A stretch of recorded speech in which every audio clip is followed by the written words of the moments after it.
Kazakhstan has chosen the multi-vector integration. Its trends, collisions and prospects are coming up in the Single Market Program. In today's program, EXPO 2017, Kazakhstan's global project. First come, first serve. The new principles of natural resource management. Tokyo Rope, to be continued. The ethnography of tourism. Hello, my name is Pavel Koktashev and you're watching Single Market. Our today's program is dedicated to the day of the first president. EXPO 2017. Even though some months have already passed since this event was held, nevertheless the impressions still maintain their brightness. And this is understandable. The International EXPO exhibition did not just become a global platform for the presentation of future energy, but also a reason for the rest of the world to get to know Kazakhstan better. The country's ambitions, potential and plans for the near future. Natalia Romanenko, through the prism of facts and emotions, is going to remind us about how it all happens. 115 member countries, 22 international organizations, 4 million visitors, 6,000 cultural and business events, more than 140 scientific innovations presented. These are the figures that became part of history of the International 2017 exhibition, which was held in the capital of Kazakhstan, Astana. We have seen that all the objectives that were set during the bidding phase have been reached. I mean this more than just in figures. This is not just about the numbers of countries or the numbers of visitors. All these have surpassed expectations, and I think that the people that have come to this expo have received a really interesting cultural education into the world, but also into Kazakhstan. In the meantime, for Kazakhstan, the path towards EXPO 2017 was long and strenuous. Spain, Zaragoza, the International Specialized EXPO 2008 exhibition. This was where the President of Kazakhstan publicly announced for the first time the intention of his country to host the Expo in Astana. June 12, 2012, Paris, Astana's official presentation. In his video address, the President of Kazakhstan assured that in the case that Kazakhstan's capital wins the nomination, full-fledged efforts will be put into the successful organization of the Expo.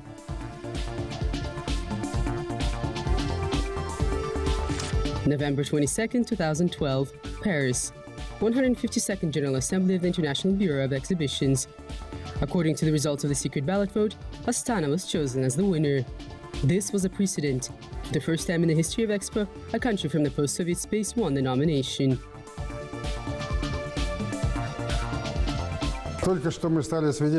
We have just become witnesses to a historic event. A decision was made to host the International Expo 2017 in the capital of Kazakhstan. During the Expo exhibitions, all the countries of the world present their best technological, scientific and cultural achievements. They form a new agenda of global development. All the expectations that came from the president's speech were justified. The gold medal that was awarded to President Nursultan Nazarbayev for his personal contribution to the successful organization of EXPO 2017 attests to this. The international exhibition in Astana became a unique platform for the demonstration of leading solutions in the field of future energy in terms of the plan, form and content.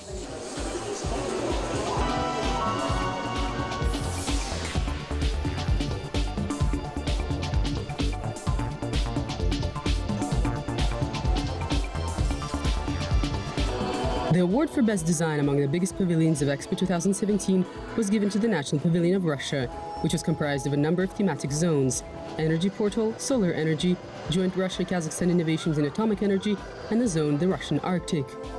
The central place of the pavilion was occupied by a super-modern nuclear-powered icebreaker, which can plow through thick ice with ease. In order to get the full picture, specialists from Russia brought a real iceberg from the Arctic.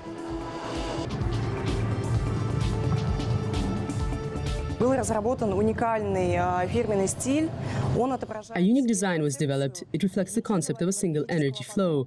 Different resources are united together, and the future of the economy depends on how smart we redistribute all the resources, not just of our economy, but also the entire world.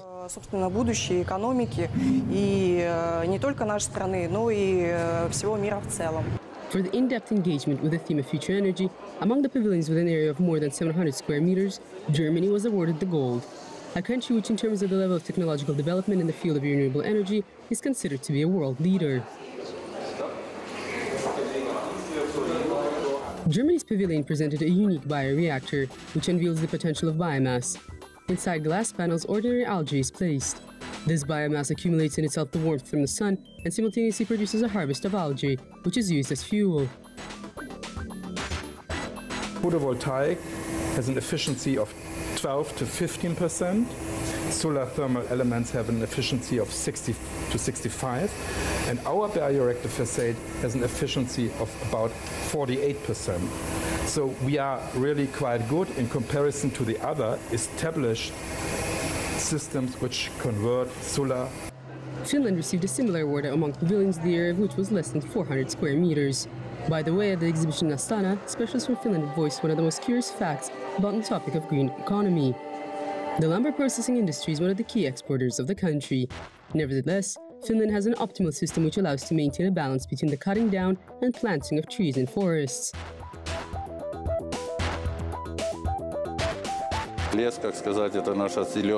Our forests are our green gold, and already many generations are engaged in maintaining our forests alive and in a good state. The Nuralem Pavilion received the highest number of visitors at the exhibition. More than 1 million people came to see it. The pavilion was designed as the world's biggest spheric building with a diameter of 80 meters and a height of 100 meters. Nuralem was the symbol of EXPO 2017 and at the same time served as a trademark of Kazakhstan and Astana.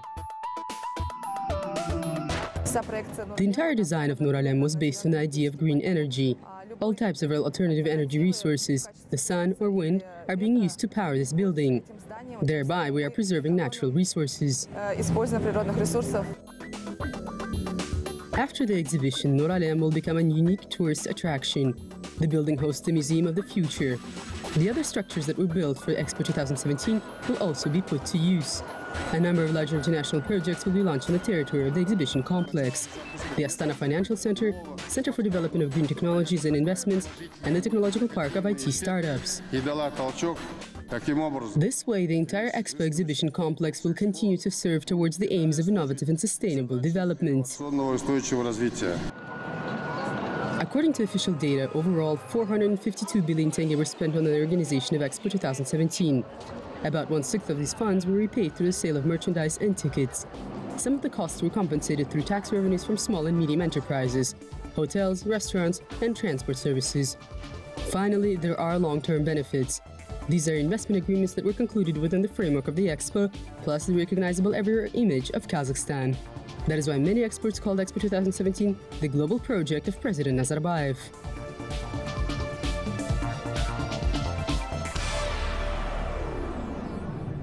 The rate of extraction of material resources in Kazakhstan is faster than the replenishment of mineral resources. The majority of deposit fields are either developed or at the stage of being developed. The current imbalance can substantially deplete the main source of country's revenues. In order to prevent this, Kazakhstan's authorities have introduced a new code on resource management. Our analyst Alexander Galiyev brings us the details.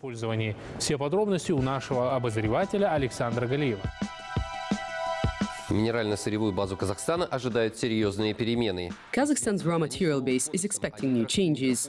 They are connected with a new code on resource management. But first, the background story. In Kazakhstan today, there are officially more than 1,000 deposit fields that are registered. The majority of them were developed during the Soviet period. 90% of these deposit fields already have their own investors. Some background statistics. The entire investment portfolio of subsurface resource developers has 866 contracts. 214 of them concern hydrocarbon resources, and 168 contracts are on the use of subsurface waters. Another interesting fact, out of the 100 sites that were put up for an auction and which need geological exploration, only 30 managed to attract investors. This is the Achilles heel of Kazakhstan's raw materials base. New deposit fields are not appearing on the country's geology map because the exploration works are not being done to the full extent that is possible. And in turn, full-fledged exploration is not possible due to unfavorable conditions of subsoil use for investors. As a result, investments made into the geological exploration works per 1 square kilometer are just $7. As a comparison, in Canada this figure is $203, in Australia $167. The new code on resources and subsoil use should improve the situation. What novelties does it introduce? First and foremost, this is access to geological information. Potential subsoil users have the opportunity to gain access to information on mineral resources at the state fund, if they are not classified as confidential. Another aspect, transition to a regime of licensed realization of subsoil use operations based on the Australian model. It presumes the right of principle, first come, first serve. It can be used by private individuals for conducting geological exploration and extraction of mineral resources. В рамках нового кодекса пересмотрены и требования. The framework of the new code stipulates requirements on accountability for resources and raw material reserves. They have been optimized, taking into account international standards. Another novel aspect of the code, which deserves attention, is the extraction of precious metals, precious and semi-precious stones. Here we're talking about just placer mines, with an area of no more than 5 hectares and depth of up to 3 meters. И глубиной разработки до 3 метров. И вместо резюме новый кодекс о недрах и недропользовании. And instead of a summary, the new code on minerals and subsoil use promises to give a second wind to Kazakhstan's mineral resource base. The simplification of rules on exploration and extraction of raw materials and expansion of access to information, according to experts, will attract investors and improve Kazakhstan's potential of its geological resources. That's all from me. My name is Alexander Galiyev. Until next time on Single Market. Another landmark event. In November of 2016, the president of Kazakhstan paid a working visit to Japan.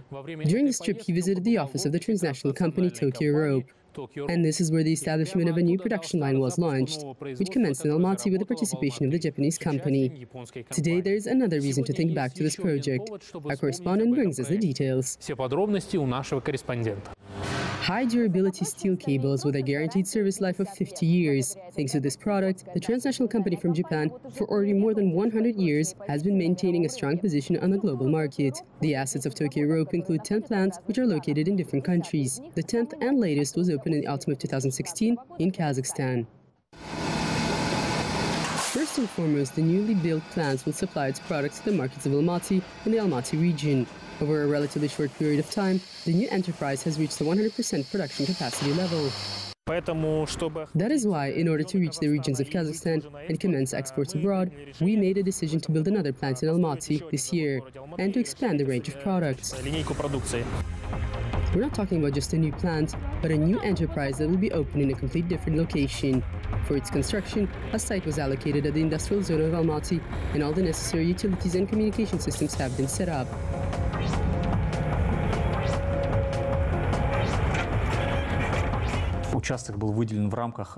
By the way, aside from this plant, on the territory of this zone, a number of production sites will be established with the participation of Japanese investments. Japan's investors invested 3.5 billion tenge in the construction of the new plant.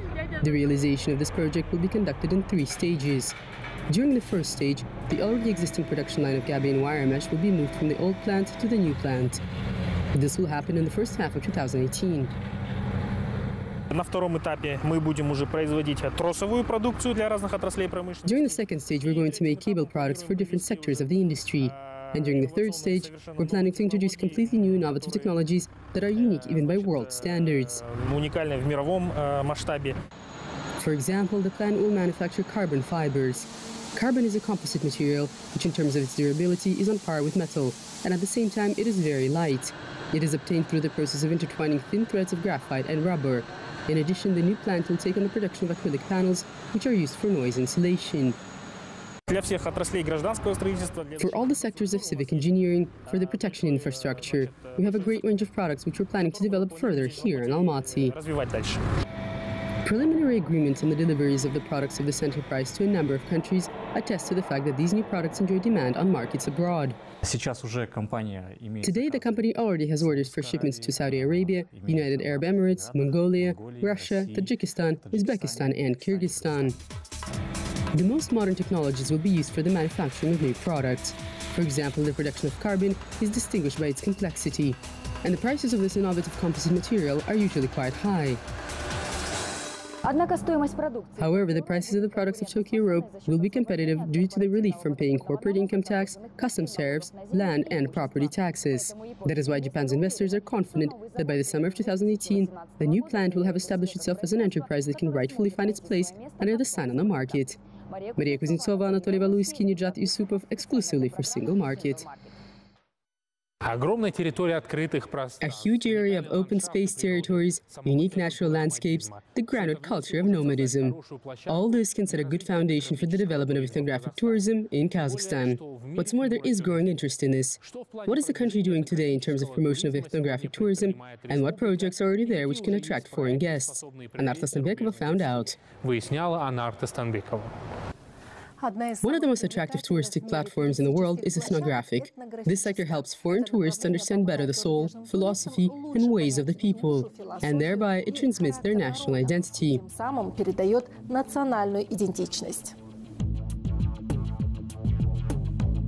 Every year, ethnotourism is becoming more popular. The main reason is that due to urbanization, the ethnic diversity of the world is gradually decreasing. Tourists like hunters are searching attraction sites which are capable of transmitting the beauty of the authentic culture, which is slipping away. And in this respect, nomadism is a real treasure.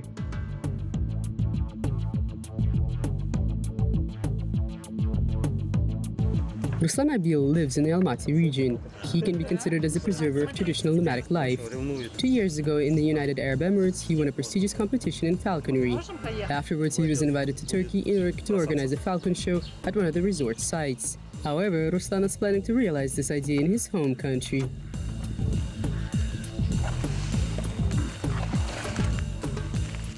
Для начала бы, например, экспериментальный вариант запустить. In order to launch the project, one needs 5 falcons, 2 yurts, open-air cages, some birds, telemetrics in order to look for lost birds, transport, and horses. Потерявшиеся птицы, GPS, элементарные вещи, транспорт, там, лошади.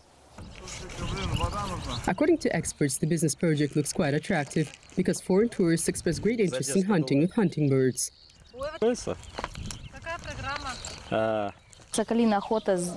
Falconry today is developing in more than 70 countries and is attracting great interest. We are gradually promoting this. Therefore, we're trying to popularize this sector.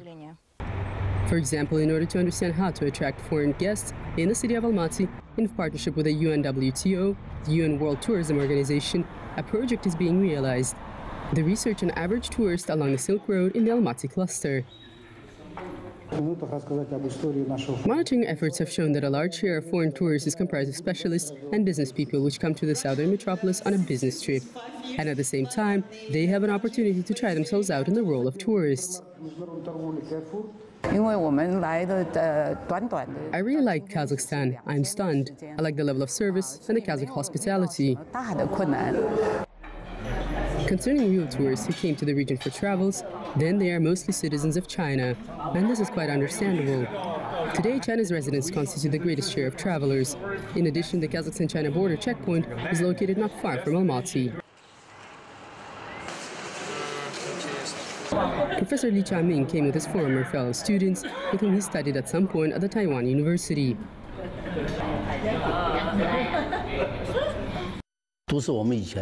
We gather as a group once a year and travel. Why did we choose Kazakhstan?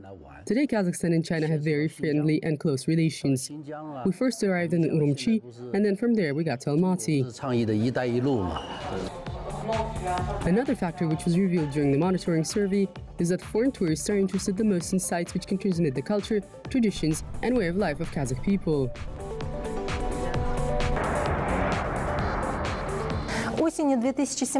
In autumn of 2017, a landmark cultural event was held in Astana, the Artisan Center Kazakh Uner. Here, on a territory with an area of 800 square meters, unique samples of traditional artisan art are gathered.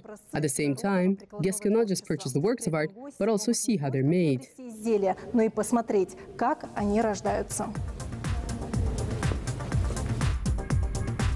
The new center is part of the general concept of creating an ethnic village, which is being developed in every region of Kazakhstan. At the same time, the Almaty project has its own unique aspects. Every tourist cannot just familiarize themselves with the art, but also discover its secrets, try to turn the potter's wheel, make something out of felt, try to use the patchwork technique on pieces of fabric, and take it with you as a souvenir.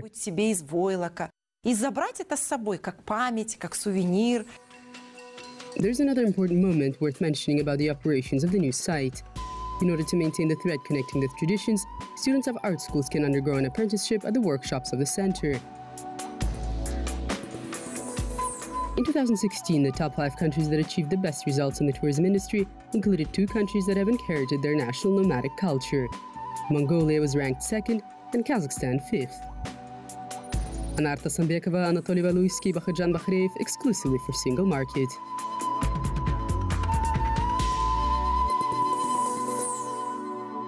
That's all for today. My name is Pavel Koktashev. Kind reminder, all the episodes of our program are available on www.kazakh-tv.kz. Until next time on Single Market.